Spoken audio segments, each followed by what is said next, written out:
Hi everyone, welcome back to another video. Going to be looking at the best decks coming into LAIC for the 2024 season. I know it's still 2023, but they call it LAIC 2024 because it's for the 2024 season. I am not going to LAIC for one thing. It is quite far away. For me, it's very far away. And for another thing, I actually have my own competition that I'm going to be going to. I mean, it's not mine, but I'm going to be at a Pokemon competition on that same weekend. I'm going to be at the Clifton Road Games League Cup November 2023. It is the first competition for the Paradox Rift format, so it's going to be very exciting, going to be interesting to see what's going on. And that's really why I wanted to look at what deck's going to be good going into LAIC. Not only is it a bigger competition than the regionals that we've seen, but it's also the first major that we've seen involving Paradox Rift. And Paradox Rift has been coined as being probably one of the most impacting sets that we've had for a very, very, very long time. So before we go any further, please do, if you can, give it a like, a comment, subscribe, share it about. I would love to start to really build the channel here, and yeah, it starts with you. So anyway, let's get into some of my favorite decks and deck ideas going into LAIC. Um, so number one we're looking at here is Iron Valiant EX. This is specifically with the Rapid Strike Urshifu VMAX. I think this was the first sort of idea that sprung to mind for Iron Valiant. This is the first one that's popularized. Now, the thing that's really interesting here is that with the release of Paradox Rift, we actually don't have a clear idea about exactly what to play, or how to play, I should say, these new cards. Iron Valiant's being one of them. So I've got up a few versions of Iron Valiant that people have been playing online, myself included. I've been testing them all. This is the Iron Valiant with Rapid Strike Urshifu VMAX. There is another variant of this where rather than playing Fighting Energy, you would actually play Water and Melanie, so you can kind of get a Melanie Fu Iron Valiant thing going on. It's a cool idea. It tends to play 12 switch cards. This actually plays 11. It's only got 3 switch cards. Interesting. It's got 4 track and choose.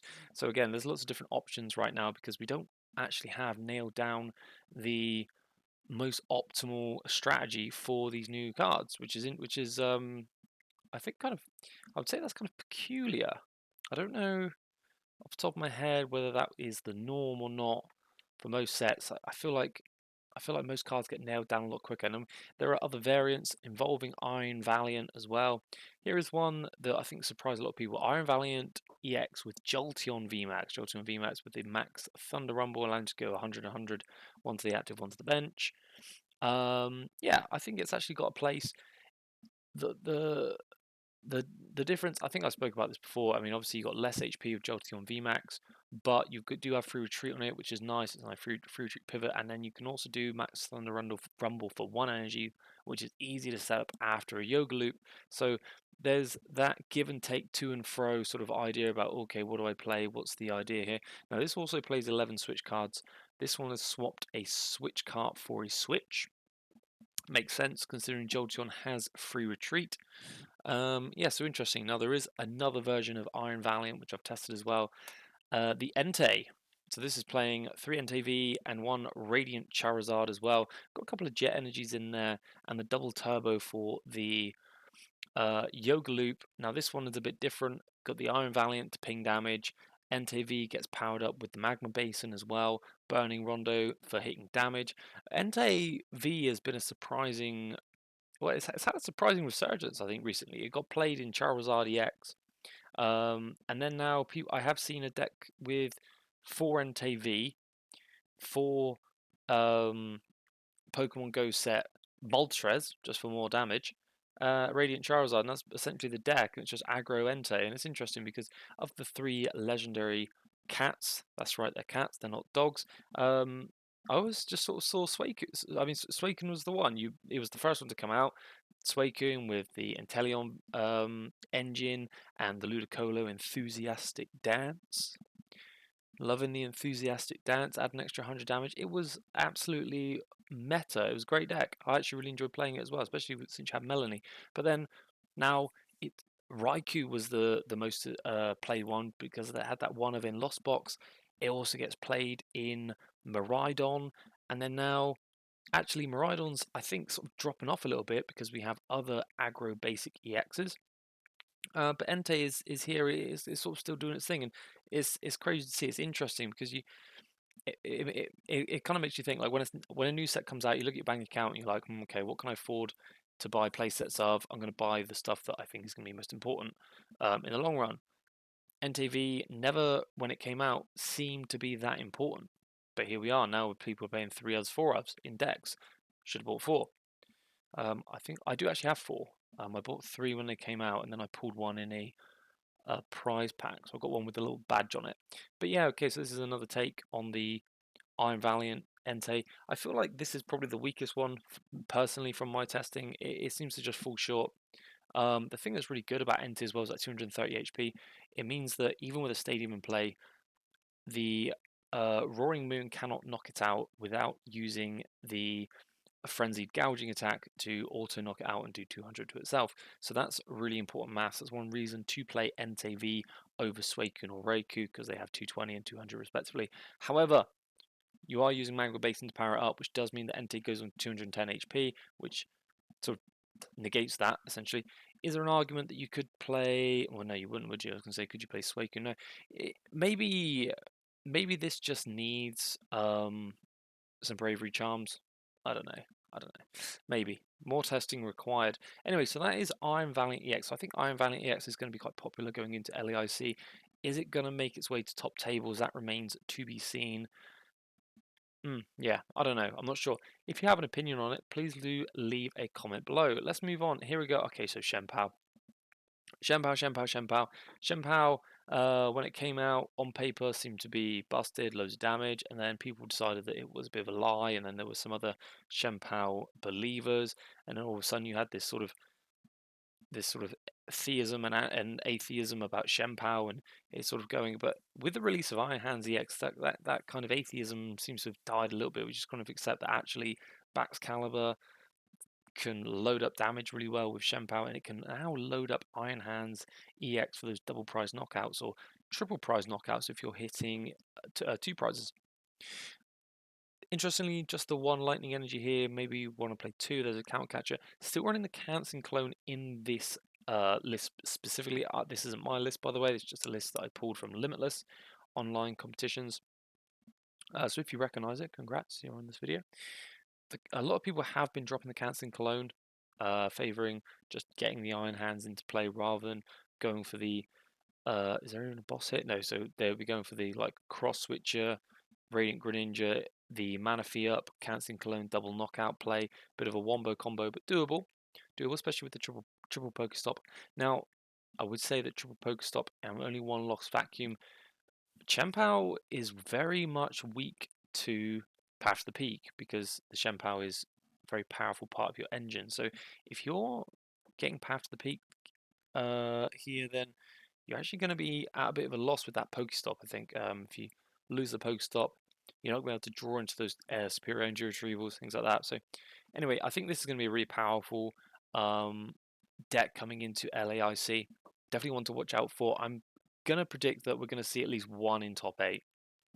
Prediction here made. We're going to see at least 1 Shenpao in top 8. Let's move it on forward. Yeah, good old Gardevoir. Gardevoir with some alterations. Because see, I believe who's there? Whose list is this? I thought this was Luke Moses' list, but it's not. I think it's someone else's. Anyway, the big addition is of course Screamtail. So Screamtail for 2 energy does 20 times the amount of damage counters on Screamtail to one of your opponent's Pokemon, so it can snipe. So the big thing, basically the maths here is that for every energy you Gardevoir EX onto Screamtail, that's 40 damage. Because it puts 2 damage counters on, 20 times each. Anyway, with the addition of Luxurious Cape, I believe that gives it another 100 HP. It's got 180 HP. You can put 9 energies on, 180, 18 damage counters. That's potentially 360 damage anywhere on the board. Yeah, and you play 10 energy, so yeah, you can do that. It is possible. Gardevoir just won't die. I think at this point it's just sort of it's good because it's a single prize deck. You can hit 2 prizes for big damage. That's sort of all you need from a single prize deck, really, is to be able to hit 2 prizes. If you can knock out 2 prizes, 3 prizes with single prizes, then you're always going to win. So I think Gardevoir is going to be big going into LEIC. Once again, I'm going to say a top 8, one or two. I think we're going to see one or two. Yeah, I, I don't know. Yeah, I reckon it'll be in there. Let's just say that. Let's move on. God's sake. block, block lax.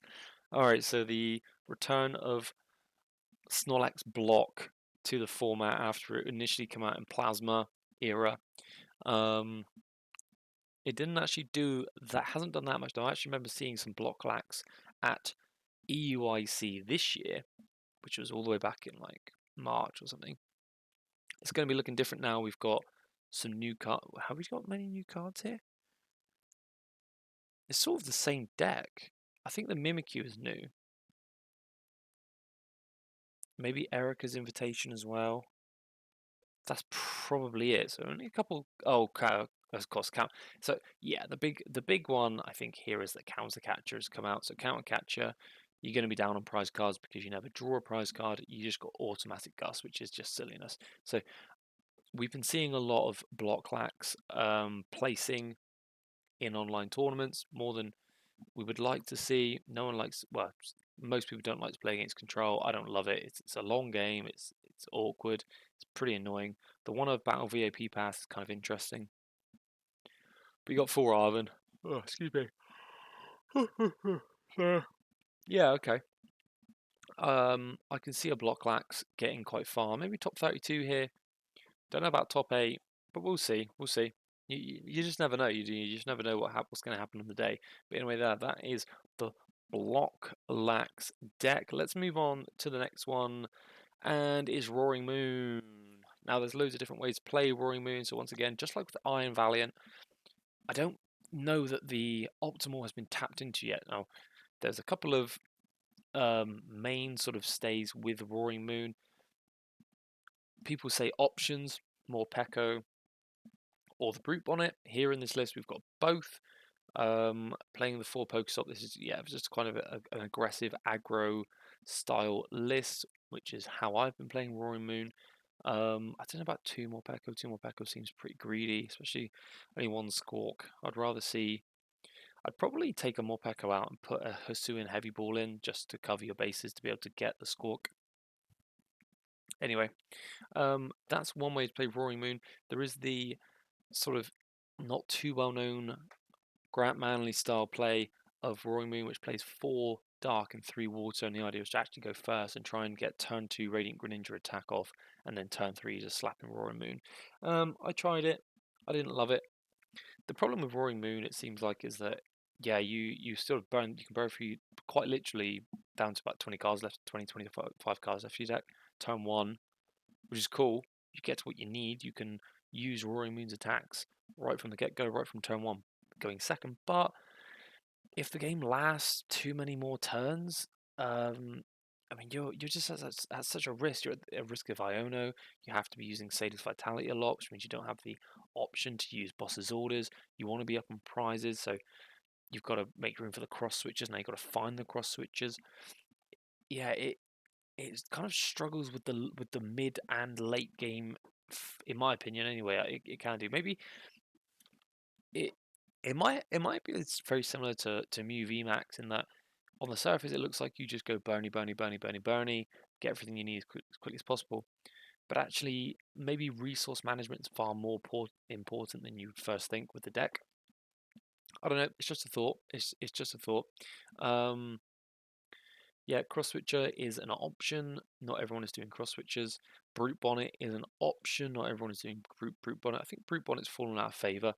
Having 3 energy retreat costs is a bit annoying, to be honest. But I'm sort of looking to put brute bonnet back into my list as well. I feel like having the ability to poison to do 230 damage on things like that, Entei might be, or even in the mirror, could be huge.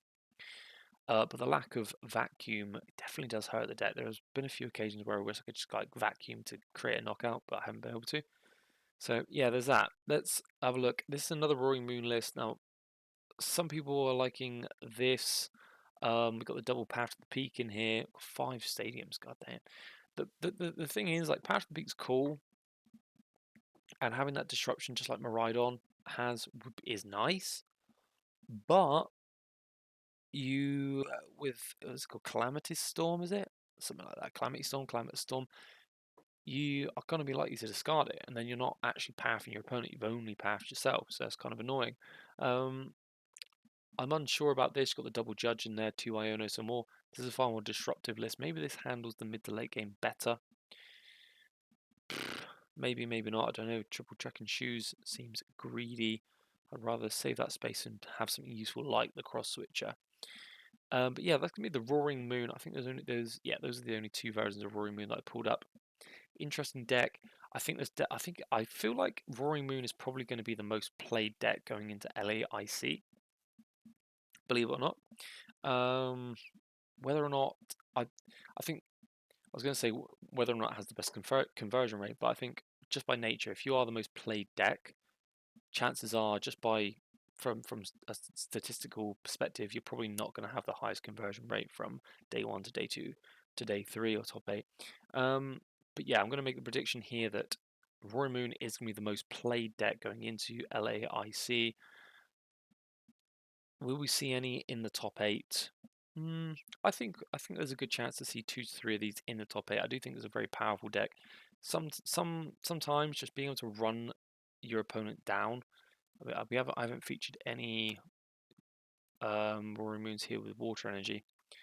But yeah, trying to just running your opponent down sometimes is enough to get the W. And I think that we could see that coming into LIC. So yeah, I'm bullish. Bullish?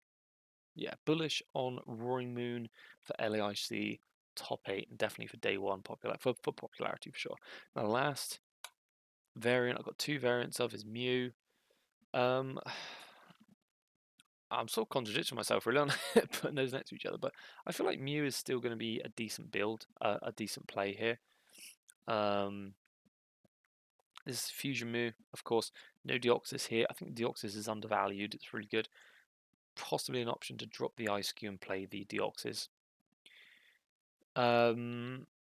There's not really too much more to say that's not already been said about Mew VMAX, especially the Fusion build. It hits hard, it hits fast. It's got disruptive possibilities. It's got 2 Path to the Peaks here. You've got some variation of attacks with the Genesect V and the Melodious Echo Meloetta. It has okay matchups against a lot of stuff. It does struggle against some single prizes, but I think people are quite scared to play Lost Box at the moment, especially with the Iron Valiant running around. So maybe this is a good time to once again pick up the Mew VMAX. If you're not feeling the Fusion build, I know that I don't love it. I'm not very good with it. Then you got the Disruptive build here, and I love this. Got the 3 Grabber, the Tech Luxray V as well. Boxer Disaster in both, which is cool, especially against the Gardevoir. Yeah, you can see here 3 Path to the Peaks. Would I like to see 4? I probably would like to see 4. Unfortunately, the player of this deck has not fit 4 in. Possibly swap a Grabber for a Path to the Peak. Grabber might not be as impacting as Path to the Peak in the long run of a set.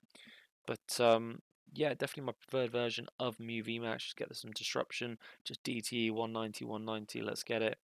I would like to see some Mew VMAX on stream just for the clutch grabber. I think the grabber would be really hype. Just watching someone get their hand judge grabbered into oblivion, I think would be really fun. Like judge grabber path. It just adds another layer, doesn't it, to judge path.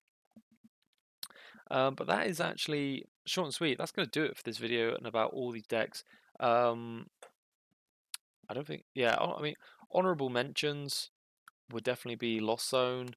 Of course, I don't think Lost Zone is going to die until rotation, a bit like Mew VMAX. But like I said, people are quite scared to play at the moment, especially with the Iron Valiant. Iron Valiant Yoga Loop, I could see kind of just wiping wiping a Lost Zone right out. people I could see could be scared of the Mew VMAX because of the Roaring Moon popularity. Other stuff, yeah. Should I be mentioning Clorf? I think Clorf is actually better than people are giving it credit for. I mean, it looks like a single price sort of quote unquote meme deck, but it seems to be quite consistent. It seems to be quite powerful. It does a lot of. It's like I was saying about the other. What single price deck was I saying? Oh, Gardevoir. So Gardevoir is a deck of single price Pokemon that hits big damage. Clorf is the exact same. It's single price Pokemon that hit big damage. Now, the thing is, it doesn't have the setup capabilities of 3 Refinement Killias and 2 to 3 Shiny Arcana Gardevoir, but does it need it? Well, I don't know. Do they play the Bibarel? They should play Bibarel. I think you should play Bibarel in the Clorf deck. So that's honorable mentions. The, the format right now is good. The format is good because there's just so many different deck options to to to, to choose from. But I think these are going to be probably the most popular and potentially the most powerful decks for LAIC. And that's about going to do it for the video, everyone. Thank you very much for watching. I hope to see you again soon. Remember to leave a comment. Let me know what your top picks are for LAIC. I'd be interested to hear it. I didn't even mention Lugia. Yeah, Lugia's probably going to be there. Of course it is. Anyway, that is it, and I'll see you again next time. Cheers.